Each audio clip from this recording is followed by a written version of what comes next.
Hi everyone! Today I'll show you how to merge layers in Photoshop. Let's get started. First, open your project in Photoshop.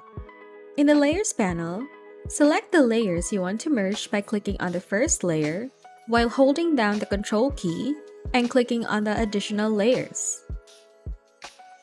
Right-click on one of the selected layers and choose Merge Layers. You've just merged the selected layers. Let's undo it and I'll show you how to merge all visible layers.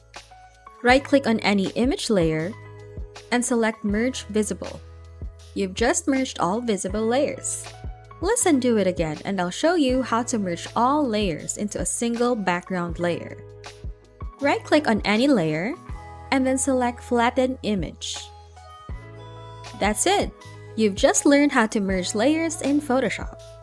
If you found this video useful, please show your support with a like. Your feedback is invaluable to us, so feel free to share your thoughts and suggestions in the comment section below.